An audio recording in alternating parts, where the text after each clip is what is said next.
I was worried when I went to bed last night that there just wasn't going to be that much news to cover today. Boy, was I wrong. It's really quite the interesting morning. Hang in there till the bitter end because I got a lot to cover today. First of all, the markets are acting today. My general sense is that they kind of agree with me and the president that there was something wrong with those numbers on Friday with regard to the employment numbers. Something wrong, meaning that how could they change by that much, but not necessarily something wrong, meaning that those aren't the final numbers. I think those are probably the final number, or they might go back up a little bit in the next, the first Friday of September, or they might go up by 100,000. Who knows? Because they're just messed up. And then when they do the 6-month analysis, they might change them again. Having said all that, I think the market is saying, okay, the job numbers were down, are not what we're expecting, and that the economy is a little slowish out there. But as I pointed out in multiple videos over the weekend, the economy seems to be doing fine based on every other criteria we can look at. And today we'll look at one of those criteria at the very end because the news just broke. And that would be in terms of manufacturing, which is the slowest part of the economy overall, but it's also only 30% of the economy. Anyway, let's get into some of the fun things that happened this morning, and I really mean it. I mean, really fun things that are going on right now that are they're maybe impacting the market. Shockingly, Tesla is not up that much, even though we've got this. Optimus can now copy you in real time, and it's kind of awesome, says Mario Nafal. He says Tesla's robot Optimus it just leveled up. It can now mirror your every move using motion caption sensors. No code, no programming, just strap on the sensors and teach it anything you want to using your own body. Tesla says this will make training robots way faster. Optimus says, bring it on. So now I guess what will happen is you get your Optimus in the package, it jumps out, you put on these sensors on various parts of your body, and then you just go over to the job you want it to do, and you just show it how to do it, and it copies you. I mean, nit for nit. Now, I'm going to cover this in great detail tonight with Brian White on the show around 7:45, the later show in the evening. We're going to go over this video. We're going to go over it in detail. So look forward to that. But there's also part two. That is Optimus hits the floor, and we're not talking about the factory floor. It hits the dance floor. So this is Mario also. He says Tesla's humanoid bots served up a real-time dance drop. And no, it's not CGI. Optimus is vibing and it's evolving like it's got someplace to be. Sounds like maybe they used Mario is using Grok in order to write his copy here. It says moves that matter, no strings, no edits. That's raw, real-time rhythm from clunky cosplay to choreographed control. Trained by Tesla's FSD brain. Yeah, that brain. Precision, balance, and flair, built for work, but dancing anyway.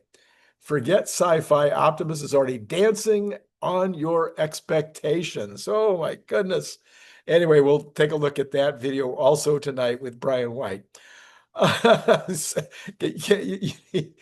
sorry, but everybody's writing. Anybody that's a writer is now being influenced by Grok or other LLMs, but Grok has its own personality and it shows. You can just see it. All right. Here's the big news, okay? That should be the big news. This is the big news, but it's also big news. I mean, I'm not arguing that. Tesla Inc. this is from Tesla. Tesla Inc. has awarded CEO Elon Musk an interim compensation package valued at approximately $29 billion, based on the company's current stock price at around $300 a share. The move comes as the electric vehicle giant, this is Grok, as I just mentioned. The move comes as the electric vehicle giant seeks to retain its visionary leader while appealing a court decision that voided his record-breaking 2018 pay award. The package consists of 96 million restricted shares, representing about 1/3 of the compensation Musk was entitled to under the disputed 2018 performance award. To exercise these shares, Musk must pay $23.34 per share, resulting in a net value of roughly $26.7 billion after accounting for the purchase cost. Vesting of the shares is contingent on Musk remaining in a senior leadership role at Tesla for at least 2 years, extending through the end of 2027. Once vested, the shares are subject to a mandatory 5-year holding period, with exceptions only for sales necessary to cover taxes or the exercise price, and such transactions must be coordinated with the company. Tesla's board described the award as good faith interim measure to compensate Musk for 8 years without any significant pay and to ensure his continued focus on the company. This decision is set against the backdrop of intensifying competition for AI talent and Musk's involvement in other ventures, including xAI, SpaceX, and Neuralink. Quote, Tesla is uniquely positioned in physical AI, robotics, energy, and manufacturing, noted Morgan Stanley's Adam Jonas in a recent research note, reiterating Tesla as his top pick with a $410 price target. So this is the big story today, and it's very, very critical that Elon get paid. It goes on to say the 2018 package, originally worth over $50 billion, was voided by a Delaware court.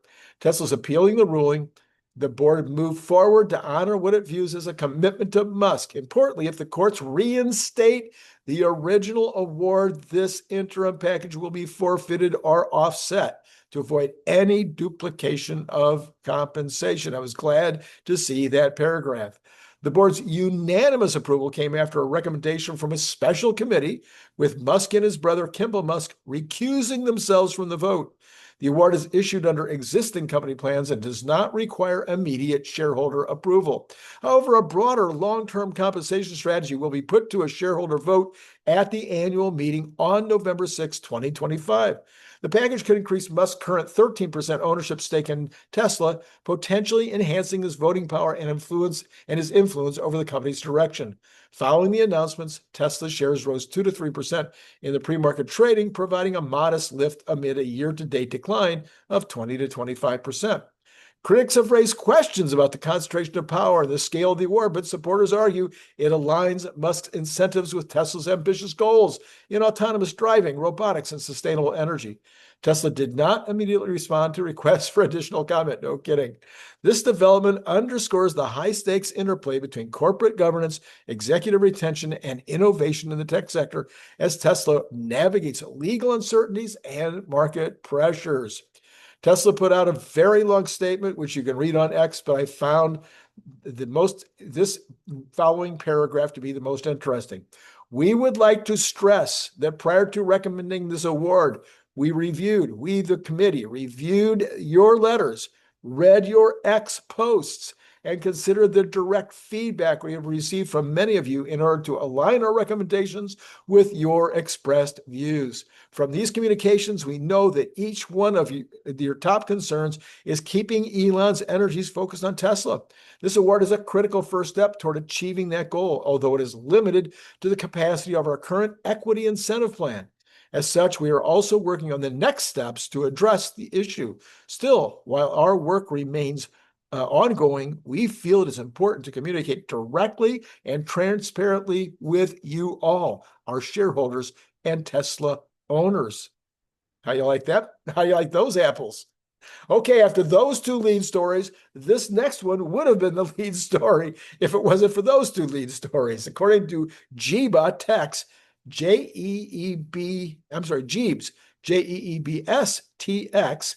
that's his handle on X. He says, after September 1, Robotaxi can operate without a safety monitor if Tesla gets the Texas DMV permit SB 2807.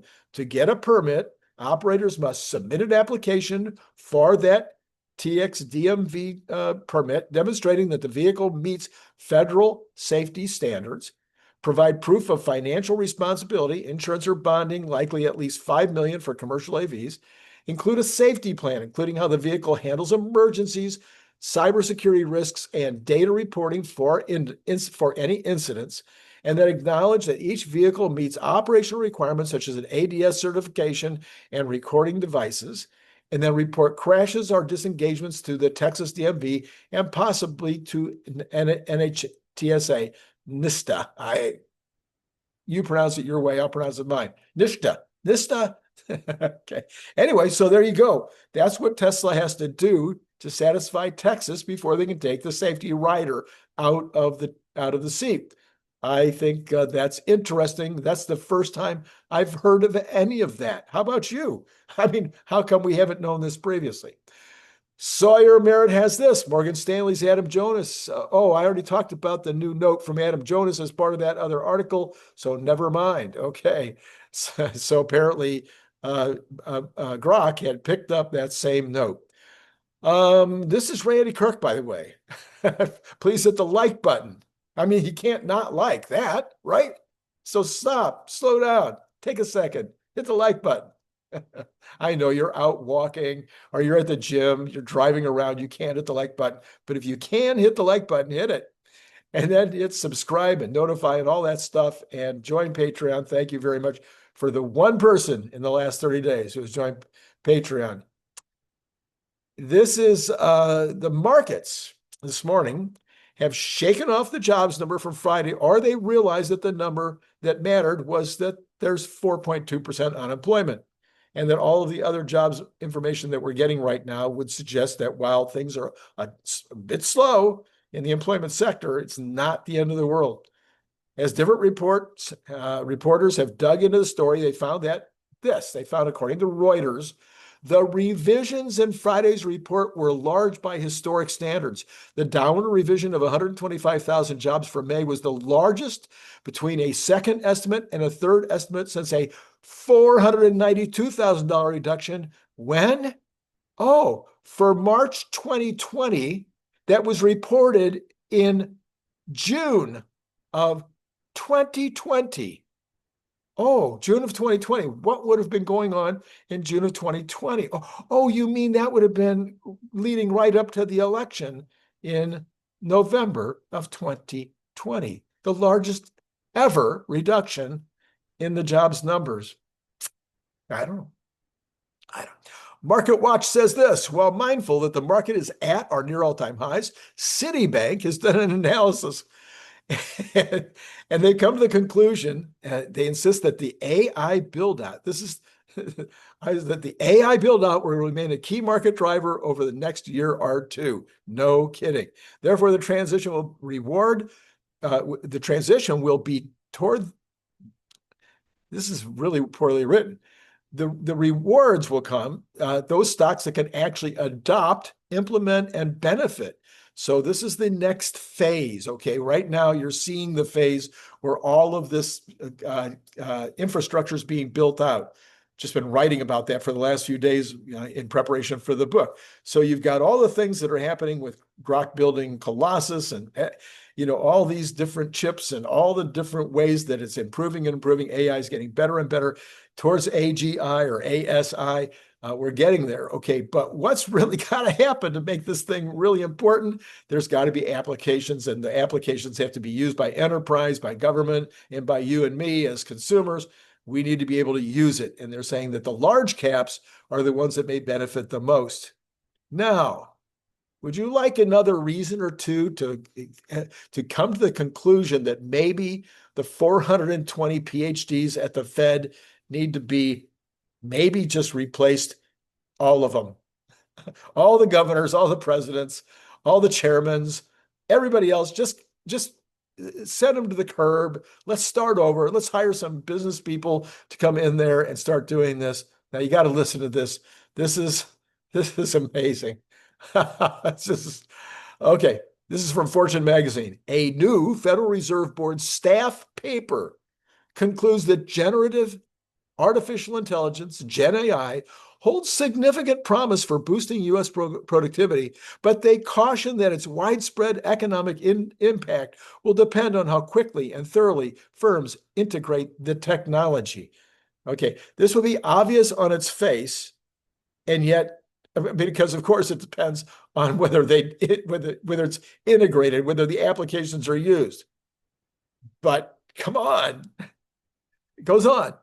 The title of this report was called Generative AI at the Crossroads, Light Bulb, Dynamo, or Microscope? The paper, authored by Martin Neal Bailey, David Byrne, Aidan Kane, and Paul Soto, explores whether generative AI represents a fleeting innovation or a groundbreaking force akin to past general purpose technologies such as electricity and the internet. The Fed economists ultimately conclude that their model forecast is for a noteworthy contribution of Gen AI to the level of labor productivity, but they caution that they see a wide range of possible outcomes, both in terms of its total contribution to making workers more productive and how quickly that could happen. To return to the light bulb metaphor, they write that some inventions, such as the light bulb, temporarily cause productivity growth as adoption spreads, but the effect fades when the market is saturated. That is, the level of output per hour is permanently higher, but the growth rate is not. Here's why they regard it as an open issue as to which one of those directions is going to be true of the whole ASI thing. I'm sorry. Fire them all. Just fire them all. New orders for manufacturing. This is breaking. New orders for manufacturing goods in June, down 2 of the last 3 months, decreased by 30.9 billion or 4.8% to 611 billion. The U.S. Census Bureau reported today. This follows an 8.3% May increase. Shipments up 2 consecutive months, increased 2.9 billion. So shipments are up 2.9 billion or 0.05% to 624 billion. So what you're seeing is, quite frankly, the bow is still bowing. It's bowing up and down, this driving these numbers. So as you'll see, this followed a 0.2% May increase. Unfilled orders up 11 of the past 12 months, increased by 1%. This followed a 3.4% May increase. The unfilled orders to shipment ratios was 7.03, up from 6.98. Inventories up 8 of the last 9 months, increased also by 0.2%. And the inventories to shipments ratio was 1.57, unchanged from May. New orders for manufactured durable goods in June were down 2 of the last 3 months, and they decreased also. But here's the thing. Transportation equipment, also down 2 of the last 3 months, drove the decrease. 32.6 billion, almost the entire thing, or 22% down. The new orders for manufactured non-durable goods actually increased 1.4 billion. So you got to be careful. So you got to read the details. This is what you don't get from the mainstream media. Read the details. This is all Boeing. All right. Trump is at 48% this morning. That's toward the low end of where he's been generally seen, between 47 and 53 over the time that he's been in office. Trueflation is down even more today on the overnights, down to 1.61. That's down from 1.67 over the weekend. And then you've got the average for the full year is 2.14. That is also down from 2.16. GDP now is at 2.1. That's a decent GDP rate. Remember, the GDP now is almost a daily number. We'll get a brand new number tomorrow. And then VIX has settled down. It's still a little bit elevated, but it was 21 on Friday. And once again, down to like 17. Let's check it for sure. The VIX is down, which is another indication that what I've been talking about is true. Whoops. That the thing that happened on Friday was blown out of proportion. So the VIX is down to 18. So it had been sitting, if you'll remember, around 15. It jumped to 21. It split the difference now and is sitting right about 17.9, about 18. All right. But it's gone down and it's headed down again. It's going down and to the right. All right. We have got Tesla up 1.83. It was up more.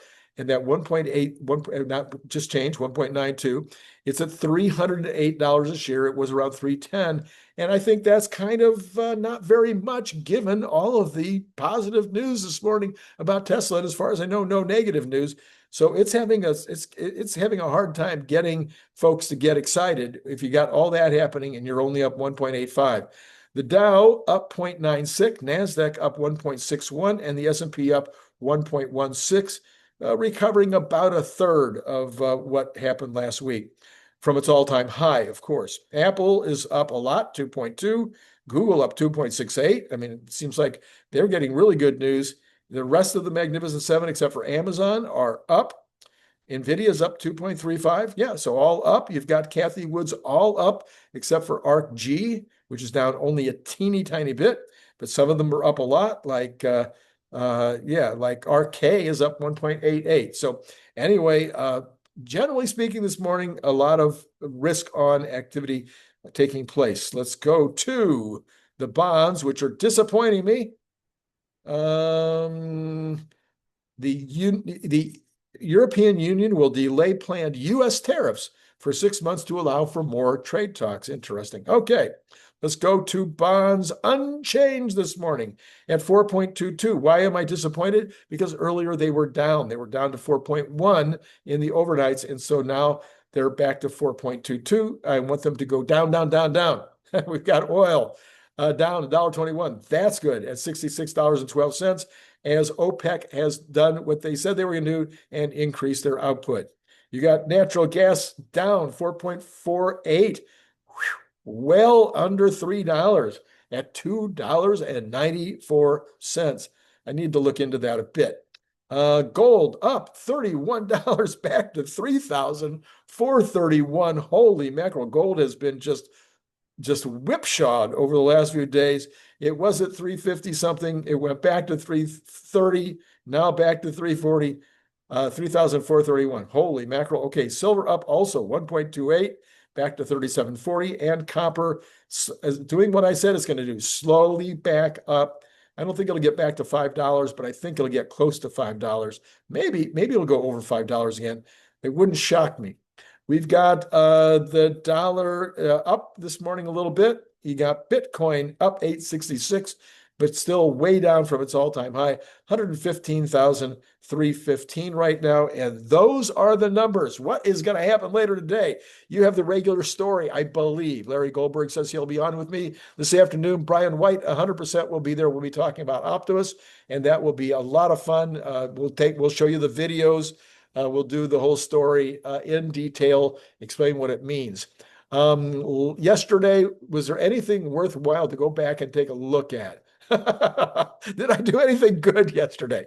Well, it turns out that most people thought that the morning show was extremely good and upvoted it with lots and lots and lots of views. So I'm going to put that one up right here. If you've got a few minutes and you want to check out and you didn't watch it yesterday morning, you might want to go back and take another look. All right. So that's all I got for you right now. As far as I know, it's been great talking to you.